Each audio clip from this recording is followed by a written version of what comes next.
right. Well, welcome. I want to say a big thank you to our Title IV Child Welfare Training Program panel who are here today to share with our newly admitted students some information and experiences about the Child Welfare Training Program at UW-Madison in the Sandra Rosenbaum School of Social Work. We are still waiting on a couple of folks, and so, but I wanted to share a little bit of information, and then we will move on to our panel discussion, which will take up the bulk of the time. My name is Alice Egan, and I am the 4E Child Welfare Training Program Coordinator at the School of Social Work. And I wanted to also introduce you to my colleague, Cindy. Cindy, do you want to introduce yourself? Yeah, I'm Cindy Waldeck. I've communicated with many of you previously, but I'm the Recruitment and Awards Specialist for the School of Social Work, and I work with the Title IV program as well as awards and then recruitment. And I'm happy to help as you kind of go through your decision process. Thank you. Thanks, Cindy. So the Title IV Child Welfare Training Program has been around for quite some time. In fact, I am a 2002 graduate of our BSW program and 2003 graduate of our MSW program. And the program was alive and well then. And I wanted to just speak to you for a couple of minutes about why we have the Title IV program at UW-Madison. And actually there are Title IV programs around the country. So I put here a map of Wisconsin, and you can see how many counties there are. Each county has child welfare social workers. Typically, they're titled access workers, initial assessment workers, and ongoing workers. And those social workers take reports of child maltreatment, they assess for child safety, and then provide ongoing services to families who are in need of services. Additionally, the Wisconsin Department of Children and Families makes and shifts and sets priorities for policies that guide the work of public child welfare in Wisconsin. So in Wisconsin, just to give you a little bit of a scope, just like every other state in the country, child maltreatment continues to be an issue. There were about 80,000 annual referrals to CPS recently. This is a statistic from 2019, but it stays pretty static throughout the years. So what we need in Wisconsin and in every state in the nation is highly trained, highly qualified social workers to provide these child welfare services. So that's where our program comes in. So the goal of the Title IV Child Welfare Training Program is to strengthen Wisconsin's workforce in public child welfare and to produce leaders and policymakers and supervisors and managers. And many of our alumni have gone on to be those leaders in the workforce. The benefits or why a person might want to pursue the Title IV program, and I think our panelists will talk a little bit more about this as well, but being a part of a cohort, the UW-Madison and even the School of Social Work are bigger institutions, and the Title IV program gives you an opportunity to be a part of a smaller cohort of like-minded students who are interested in public child welfare. Field placements, high quality field placements in direct practice and policy settings. Financial support, which is a big one, so that you can focus your energy on learning. Special activities, obviously COVID has made this look a little different, but I fully anticipate next year being back to many of our in-person activities, things like book clubs and fun social events, service opportunities, and then of course educational opportunities as well. And these are typically only for Title IV program students. Access to specialized training, we provide you with training both in the classroom as well as additional supplemental trainings. And we also provide some financial support if you find trainings that you would like to attend sort of outside of school. We can help you with that as well. And then a very high post-graduation employment rate. Our Title IV program students that graduated last year in the midst of a pandemic were 100% employed within 6 months following graduation. So I think that's a pretty effective statistic as well. The joys of working from home, forgive me if you hear a doorbell in the background, somebody is ringing our doorbell, but I'm gonna just keep moving. So a few logistics before we move on. Many of you know that the application deadline is the 15th of April. And I put the location, but if you just go to the Sandra Rosenbaum website, You can find the admissions information in the application there. If you are an accepted or currently enrolled BSW or MSW student, you're eligible to apply. We pay for tuition and fees or the amount of in-state or Minnesota reciprocity tuition, one-time book payment each year. And then if you have to travel for your field placement more than 30 miles, we provide some travel payment as well. A monthly stipend if you're a graduate student, and then, as I mentioned, additional trainings paid.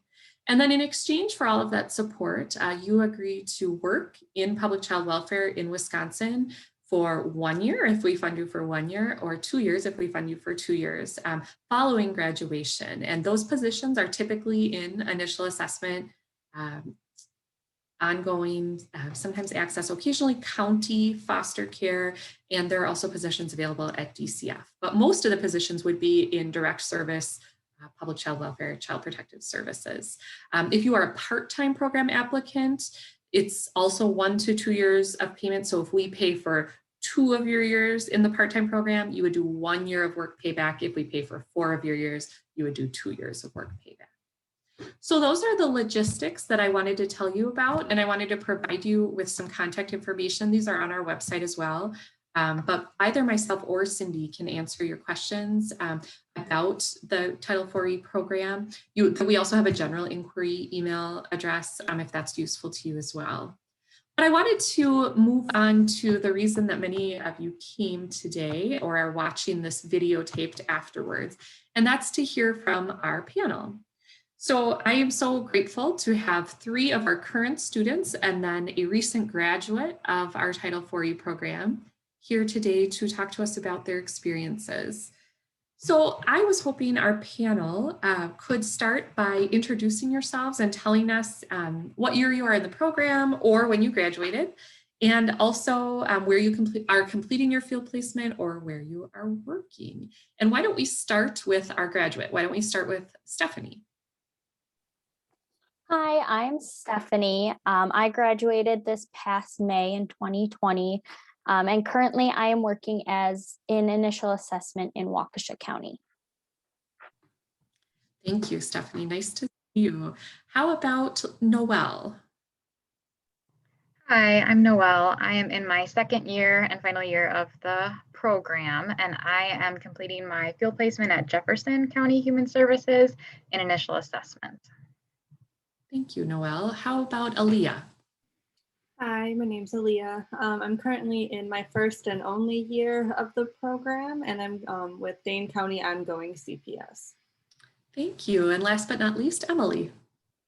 Hi, everyone. My name's Emily. I'm in my second and final year of the program. I'm currently placed with Department of Children and Families unit. So basically, we're implementing family first, doing policy work. Great. Thank you. Thank you all for being here. So we'll just, if it works, go in that same order, just so that I don't have to keep calling your names out. But certainly, as we go through these questions, feel free to jump in if you think of something and you've already had your turn. And likewise, to the folks that are here live listening, if you want to put a question in the chat at any point, or raise your hand and jump in and ask, we would love to hear from you as well. But my next question is, what made you decide to apply for the 4E program and to pursue public child welfare as a career? So again, starting with Stephanie. Yes, so I've actually first became aware of this program and when I was taking a class from Alice in my undergrad, and others were in this program in that class as well. I've always had an interest in child protective services, and just kind of learning a little bit more about the program, the specialized internships, the monetary support is a huge one, and also just the different events that the program offers that kind of helps you build that community is such a huge piece as well. I think one thing that ties a lot of people up is they're like, I want to be a part of public child welfare to, interact with kids. I really love kids. And it's while it's child focused, it looks at people in their whole entirety, as all of social work does, looking at their environment, their home life, their family. You work a lot with parents, more with parents than kids in general. So just kind of approaching it from that kind of perspective is really important as well, and something that really drew me in. Thank you, Stephanie. How about you, Noel? Yeah, so I believe Alice and a couple of the panelists have heard kind of my story before, but I started an undergrad at UW Stout in hotel management. So totally different than social work, and didn't even have social work on my radar. But then I began learning more about social work and ended up switching my major to human development and family studies, which is what I got my undergrad in. And then I knew that within that, I wanted to find something more specific to a career. So I found kind of my path into social work and into CPS at the same time, into the Title IV program at the same time. So I was originally not going to go to grad school, but then I learned about the Title IV program and I was like, oh my goodness, if I could get into that and like have school paid for and have like this specialized program for exactly what I already know I want to do, that would be amazing. So I applied for both and was accepted to both. So I was really excited for that. And ever since, I've just been more and more enjoying the CPS world specifically. So it's been good. Yeah, I had kind of a weird journey deciding on if I wanted to do the 4E program specifically as a person of color. You know, you hear about the system being racist, it harming Black and brown families, which it does. And so I was really wondering if I wanted to do it. And I ultimately decided that I did, because I have a passion for advocating for youth, and that is where my passion lies. And a lot of the work I was doing before the program was working directly with youth. And I've noticed it was a really short-lived outcome, because if we didn't really fix like not fix, but if we didn't really support the family unit, then, you know, we're putting kids back into the same environment that they were struggling in previously. So I wanted to try to switch up, I guess, my approach to my work to advocate with youth. And then so I applied for the 4E program. The funding was also very helpful to me. And I just ended up with two amazing supervisors who have really helped me through my journey of finding where I fit in within the system. Similar to what the rest of you said, the money definitely is a huge help. I don't think I'd be able to go to grad school if it wasn't for this. And I've worked with kids for a while, so I'm really passionate about serving kids and our next generation. And similar to what Stephanie said, like that also means working with their families. I also think I believe that public child welfare needs a huge overhaul, and being in this program has taught me the ins and outs of that and the system, and then I hope in some small way I can help to be a part of that change. Great, thank you all. So the next question is about the Title IV program specifically for these folks that are considering whether or not to apply. Can you talk about what you have or did find most rewarding or beneficial about the Title IV program at the School of Social Work? Again, starting with Stephanie. Yeah, so I think there are two really great aspects of this program, and that's the specialized field course. Every course that's within the program is thought over very diligently and picked to help you in the field. I know sometimes it's hard to, when you're sitting in class, to imagine how this can connect to you're working with people on a one-to-one level, and just having the background that those specific classes provide help you, whether it's not in a certain situation now or moving forward, because the field is always changing, as well as every family and every individual you work with is different. So if it might not apply in one case, it applies down the road or in a different one. And then the second part is, of course, the field work.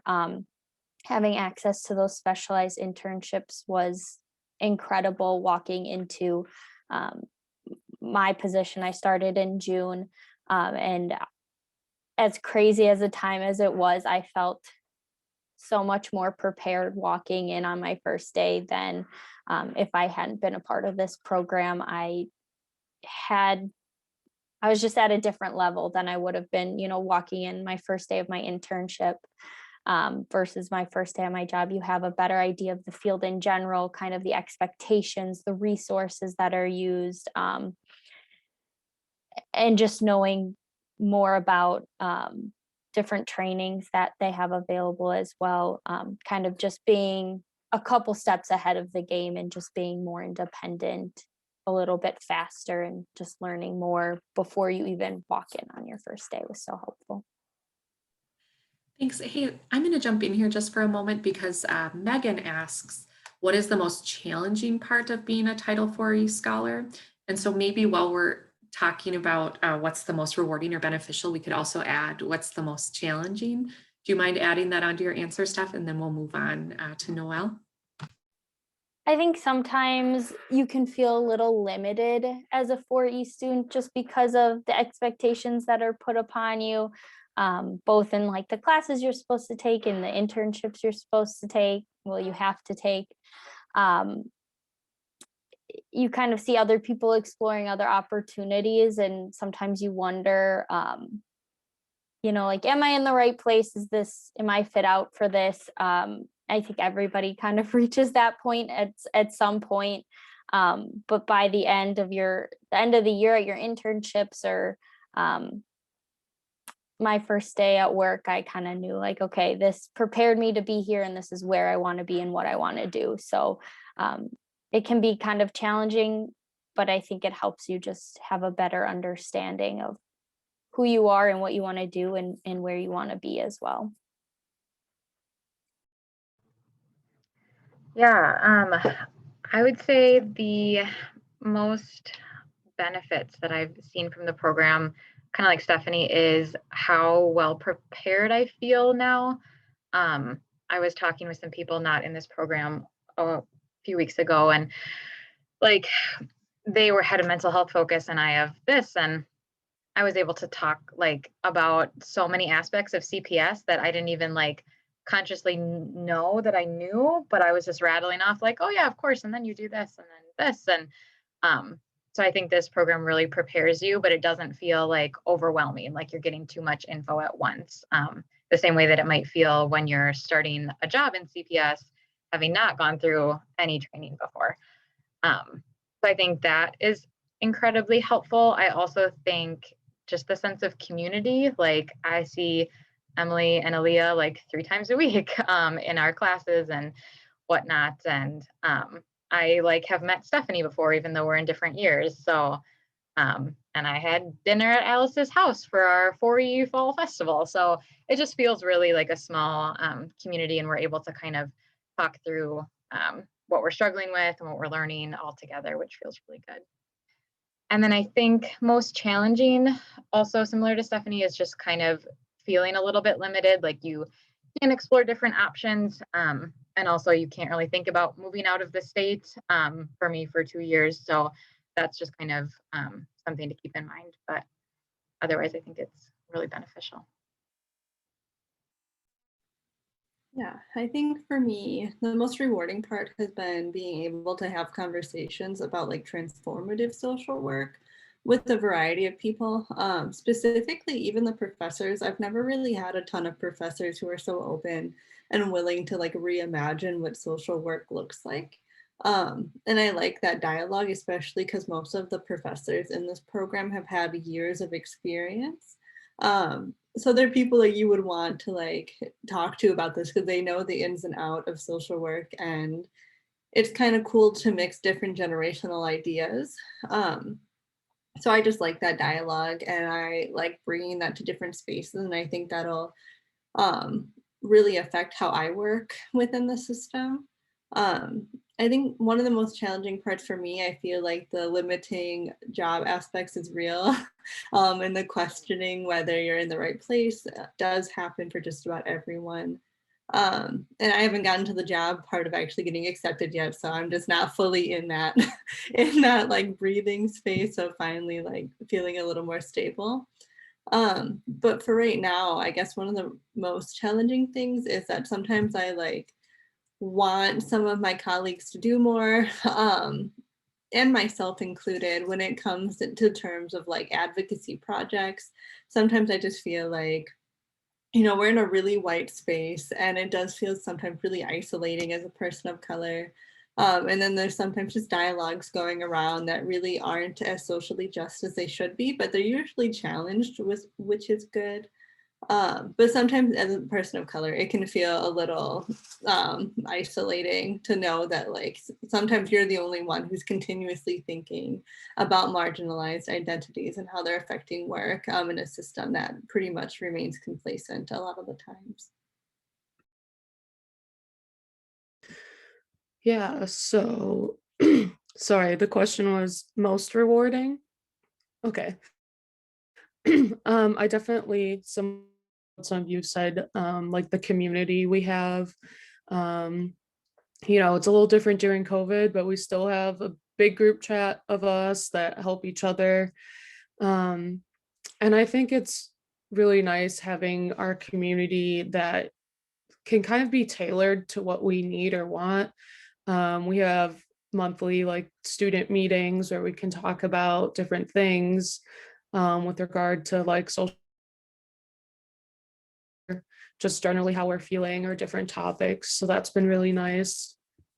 Um, yeah, and then the most difficult, yeah, kind of similar to what all of you said, like feeling limited. I also know eventually I don't want to live in Wisconsin, but you know, I will have to do my payback for at least 2 years. But even if I work for that long or a little longer, like I know I have a good foundation in social work then. So yeah. Thank you. Thank you all. Does your desire to move out of Wisconsin have anything to do with the weather, Emily, or no? A little bit. I think lots of us are having those feelings right now. So Yeah. I'm going to just pause for a moment because we have a couple of questions, kind of logistical questions, and I want to just make sure I don't miss them. Does not applying for your first year of the BSW program hurt your chances of getting into the 4E program for your MSW program year? And the answer is no. Aaliyah is a good example of somebody who did something else during BSW and now is doing this. And so, no, we consider applicants each year based on, you know, the merits of your application and not on whether you're returning. Now, the converse of that, however, if you're in at your BSW year, provided you're in good standing, you know, have passed all your classes and that kind of thing, you're highly likely to be accepted into the 4E program for your master's year. So the converse is true, but it doesn't impact whether or not we would accept you or not. And then the other question was, how often do students obtain employment at their field placement? And is it more common to work in other counties after graduation? And that's a good question. And I think it depends on the county and the year. I know like last year, for instance, we had a couple of students who are now still working where their field placement was. In fact, they were hired during the academic year. And so that is definitely something that happens. You know, I'd say more often than not, students obtain employment somewhere else, but it really depends on the county. Dane County, for instance, is a huge organization. And so many of our students that do their field placements one of their years in Dane County end up working for Dane County. So generally students are able to find field placements in the jobs, in the general geographical region that they're hoping for, or perhaps, you know, if not the exact county they were hoping for, they become employed at one county and then, you know, in a year or two switch to another county. And public child welfare doesn't include juvenile work is another question. And some students do their field placements in youth justice because we feel that it gives good access and insight into the child welfare system. But in terms of federal regulations for our funding for payback, youth justice is not an option for payback, but it is something that many of our students end up pursuing at some point. So anyway, thank you for the questions, and apologies for the pause, but I just wanted to make sure, and feel free, panelists, if you have more to add to that, to jump into.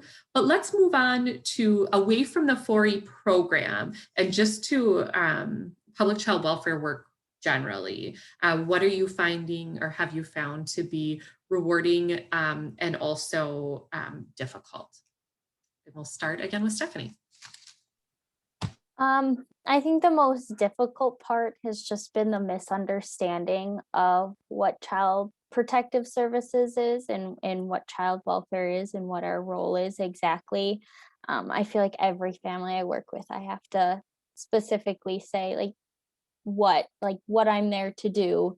And it's not just to take kids away, because that's the first thing everybody's mind jumps to, but it's also to support families where they're at, provide them with resources, services, whatever they need, as well as prevent this from happening again, because any type of CPS involvement can be traumatic for a family. So you want to leave them at least a little bit better than you found them, whether that's community resources or resources specifically through your department.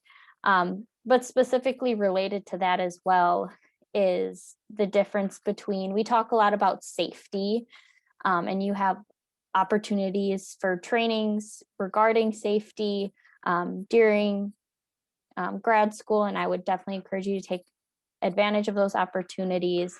But that's kind of what we base a lot of our decisions off of, if not all of our decisions, and safety looks a little bit different than risk. So there can be a lot of risks in families, but we'll still end up closing the case or just referring them to different community resources, and communicating that with other professionals or with the family themselves can be really hard, because I understand it and I know what I'm saying and I know what I'm looking for, but making sure everyone's kind of on the same page moving forward can be hard as well. Because just because like a teacher thinks his kids needs to be removed because there's a lot of risk doesn't mean that that's what I'm going to be doing and moving forward with that case. But the most rewarding part kind of on the other end is the families who need help and are willing to accept help and work with you. I recently, just like a month ago, closed a case, and I had called the mom to let her know it was closed and left her a voicemail, and she made the effort to call back afterwards and just say, yeah, thank you so much for, the resources you provided us, and just the support in regards to other professionals and programs that you were able to do. So that's definitely the most rewarding part.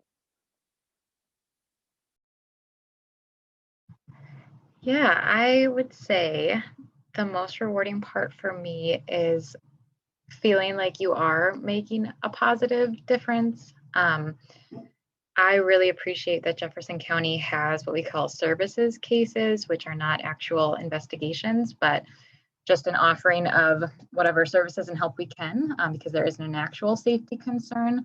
So for example, this past week, I've been working with a family whose kiddos are having chronic head lice, and just like being able to brainstorm with the mom, like what can we do differently? Like what haven't we tried yet?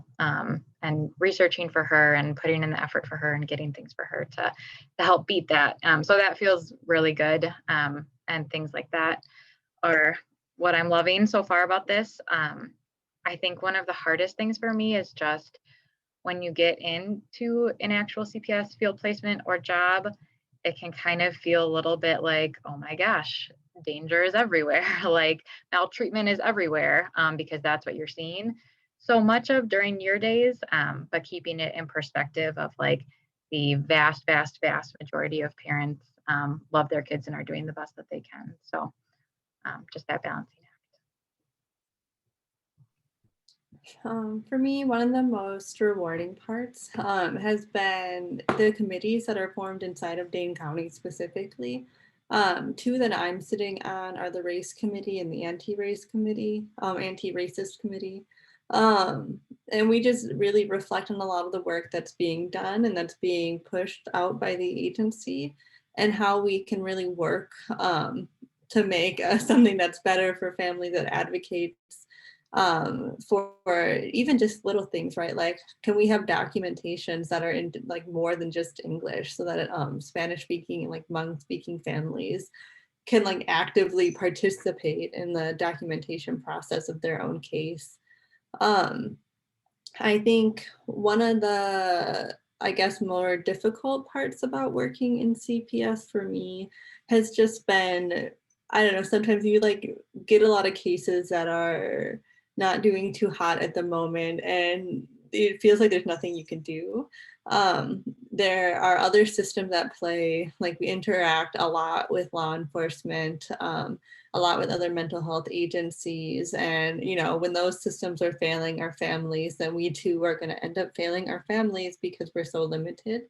And just acknowledging also that in cases that we're working in, right, like we are an involuntary and pretty intrusive system. And so, you know, our work doesn't always feel good because people generally don't want to work with us. Especially if that's how a relationship starts.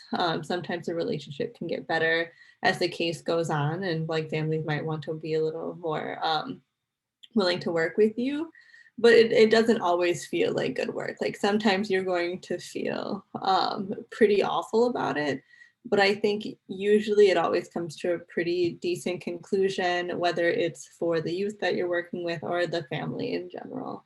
So it's kind of just a lot of complicated feelings that you're consistently reflecting on. So for me, so the most difficult aspects is that it can be emotional. I think a lot of social workers are empathetic, highly sensitive people. I personally have trauma in my past, so I know that particularly with any case that involves sexual abuse, I need to be consistently checking in with myself, um, listening to my body. For example, at my internship last year, I felt like I was getting a lot of those cases in a row, and I said, can I work on a different case for a little bit?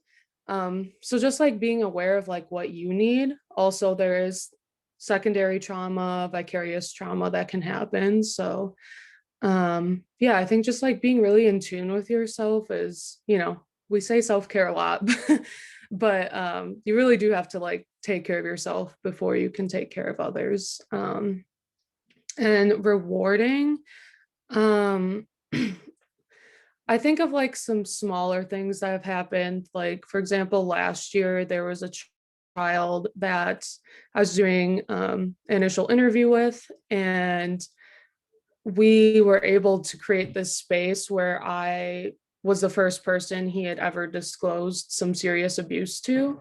Even his parents didn't know about it.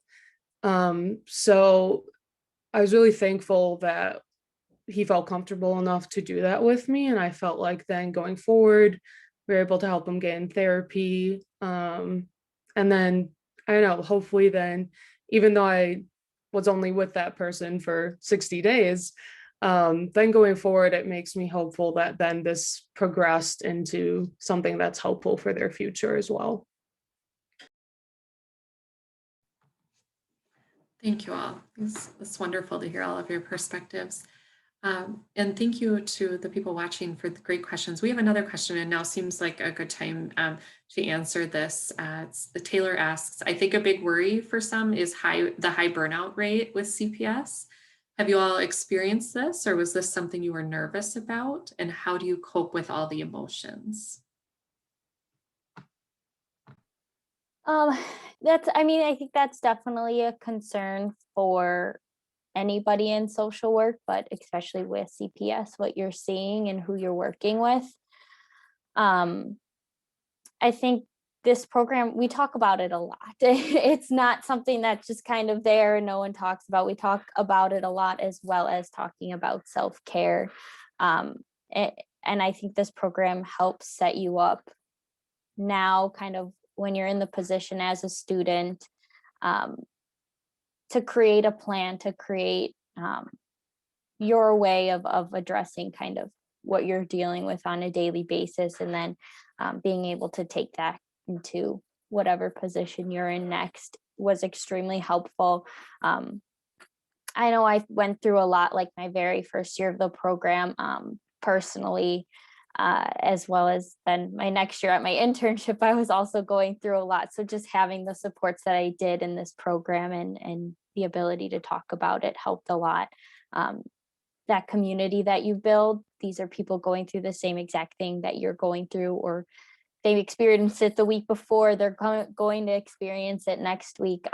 So relying on them. I know you guys mentioned you guys have a group chat.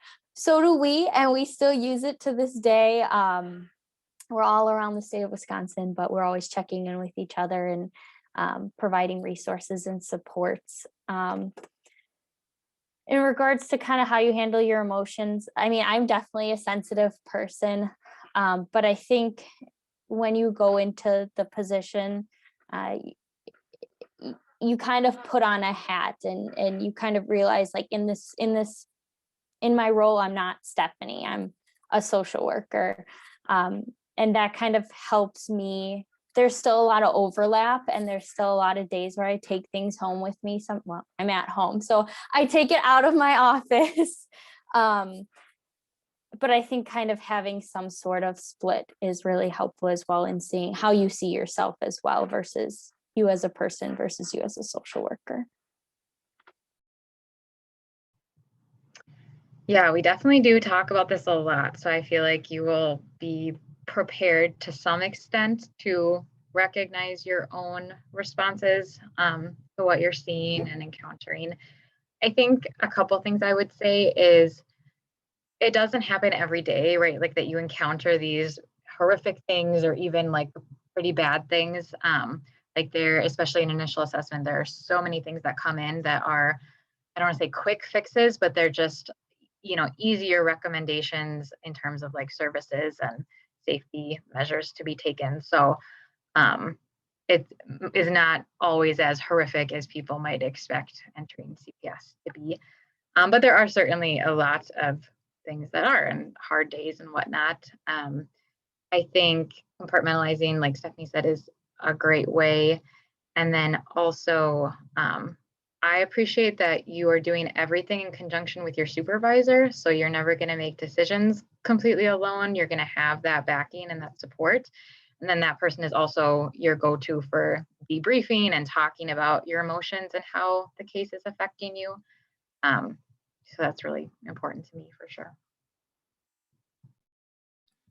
Burnout for me, and I think for almost pretty much anyone in this program, looks like you have school burnout on top of your field placement burnout. And sometimes they're really intersected, because we're constantly talking about child maltreatment while constantly working in a field that deals with child maltreatment. And I think that's really important to recognize.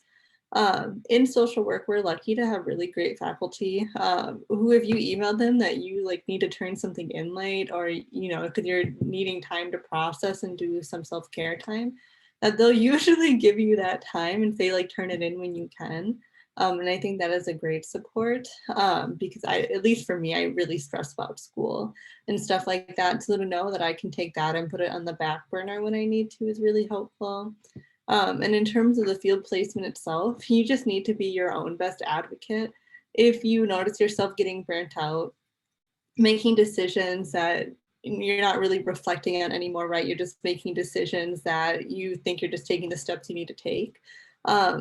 Then you, I think, need to know that about yourself and know that you need to take a day or two away to really center yourself again and, figure out what's burning you out, and maybe just take a few days to really just give yourself some grace and give yourself some time to relax. This work can be hard in a lot of ways, where you can see a lot of bad things, but again, like Noelle said, they're not really like an everyday occurrence.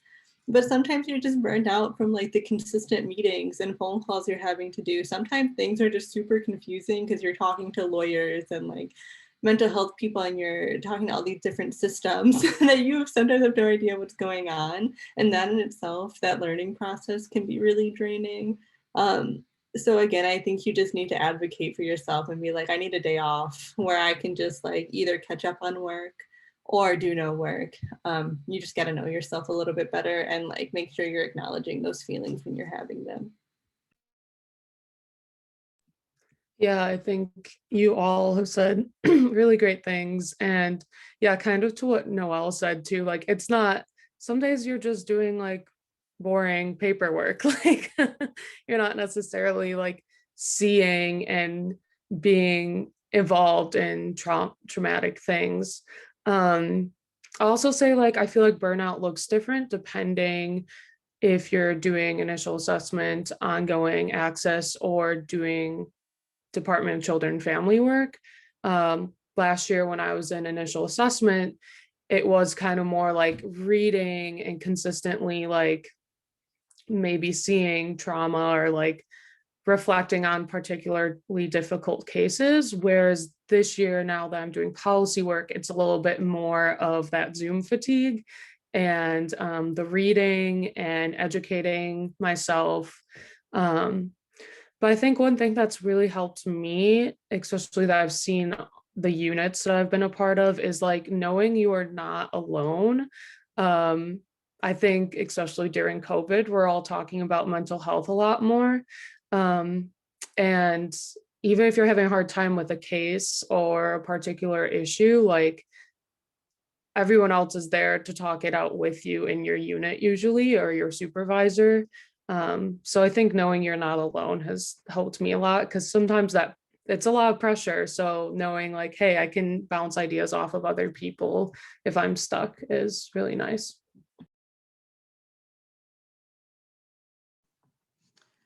Thank you all. Those are great suggestions. And like many of, I think everyone kind of mentioned, the way that our field model is set up, you are in a field seminar both semesters. So for your whole year, a small field seminar with 8 to 15 students.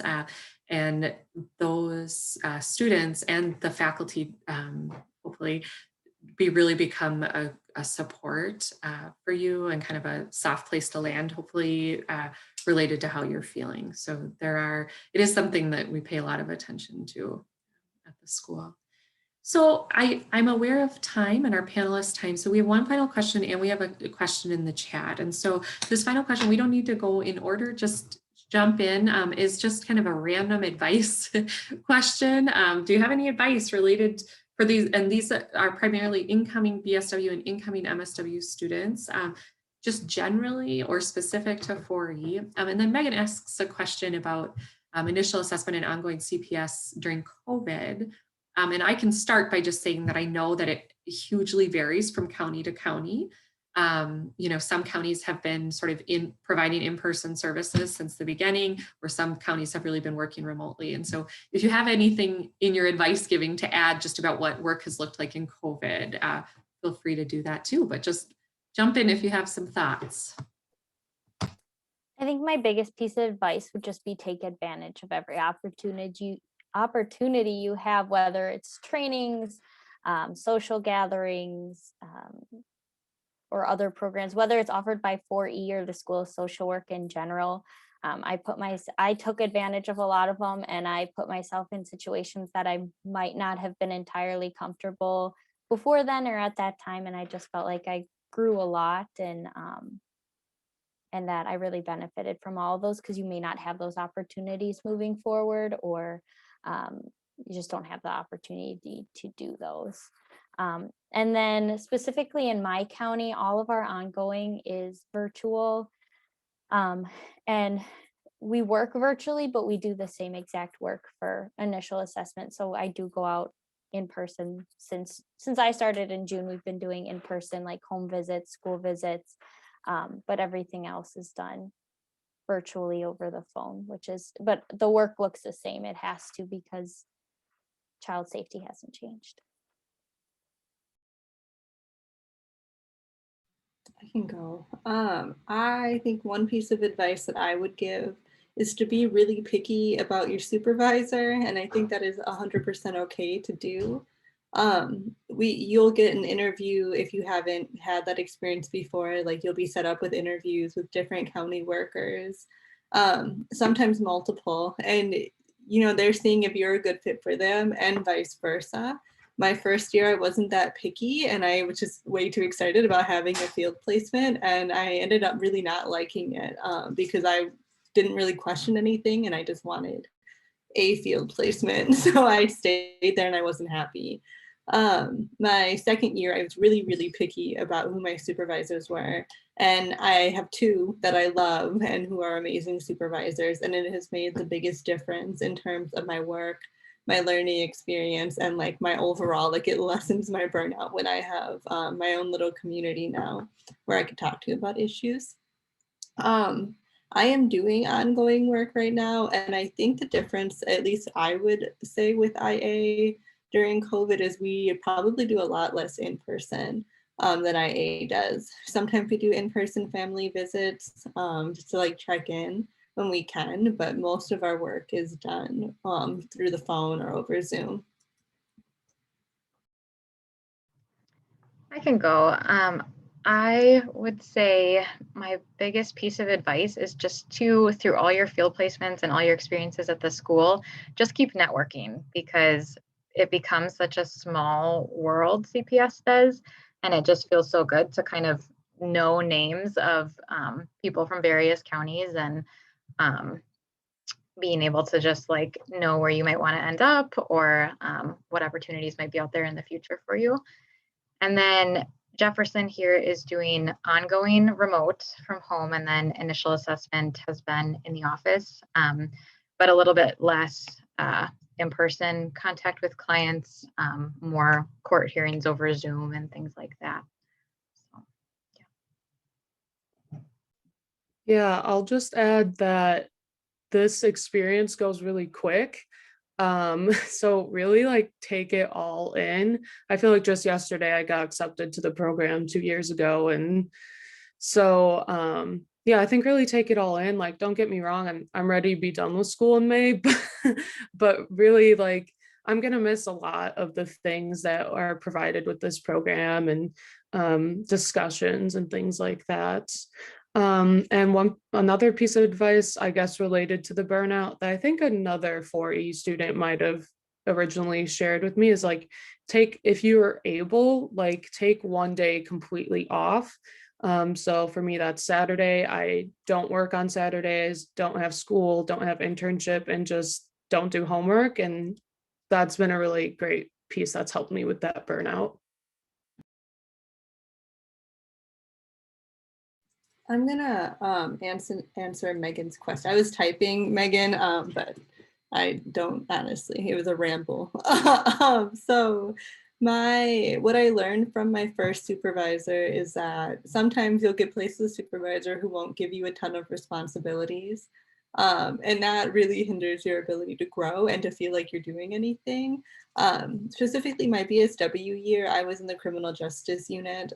So I was placed in a shelter home with youth, and all I did was babysit. And when I asked for more responsibility, they said no because they needed me to babysit. So like that would be a huge red flag. You want a place that's excited to have you because you're an asset. You're free labor, right? Like you, I guess, need to go in knowing what you want out of your internship. Like for me, I wanted some sort of independency and I knew I wanted to grow into it. So this year I like directly asked my supervisors, like, what would my work look like? Because I'm okay with shadowing, but then I eventually want to get to a point where like, if I was given a case, I could handle it mostly independently. And they're working with me on that. And so they're really flexible to like the type of supervision that I want.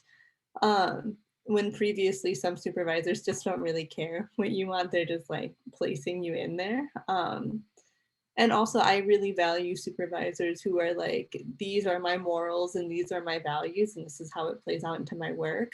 Some supervisors don't really hold a lot of social work values in terms of like real justice and what that looks like, especially for families and who have families from poverty and families of color. And so you want to make sure when you're speaking to supervisors that like you're catching the language that they're using when they're talking about families, Because if you notice more of an annoyance because families are like a difficult case, those are probably not supervisors that you want to work with in terms of learning. And so I guess just really be picky. I hope that kind of helped a little bit. I just think you really need to analyze. And if you don't vibe with like the person you interviewed with, just let your seminar teacher know and be like, you know, I don't really think we connected. I would like you to try and find somebody else for me if you can. During the pandemic, that was a little hard for them, but like I still ended up with 2 supervisors. So don't use that as an excuse. You can still try and get someone really great. Thank you, Aaliyah, and thanks for the questions, everyone. This has been great. And just to expand a little on the original question about your field placement. So we are a faculty-based model, and probably even more so in the 4E program, which means some schools you do sort of go out and look for your own field placements. But in the School of Social Work, and even more so in the Title 4E program, we really help guide you through the process. Now, like Ellie is saying, you definitely have voice and you're not, forced into being placed with somebody. But what we want for 4E students is, if you're in the program for 2 years, particularly, for you to have 2 different experiences. So, and most often that looks like a bigger city and then a more rural setting. But sometimes it looks like a bigger city and then a policy placement, or sometimes it looks, like a tribe and then a rural county. But we want you to graduate with a well-rounded experience so that you are really employable and can get the job that you want. And so, but you have voice and say, but don't feel the pressure that you have to find a field placement, because like Aaliyah said, we'll kind of take the lead and help guide you in that. Well, one of the things to warn you about the Title 4E program is I get to know you pretty well, and then I ask you favors, like being on a panel. So I really want to thank Aaliyah and Stephanie and Noelle and Emily for sharing your wisdom with us and taking the time. This is an incredibly busy time of the semester, and I just really appreciate it. There's nothing more beneficial. Aaliyah, you're so kind. There's nothing more beneficial than hearing directly from people that are impacted by something. And so hopefully those of you here live today, and then hopefully those of you watching this recorded will really feel like you have some insights. And I am always available for questions. My colleague Cindy is always available for questions. And I can help connect you with a current student, either someone on this panel or another current student, if you want to sort of talk offline about how things are. So thank you again, everyone, and have a good rest of your Tuesday.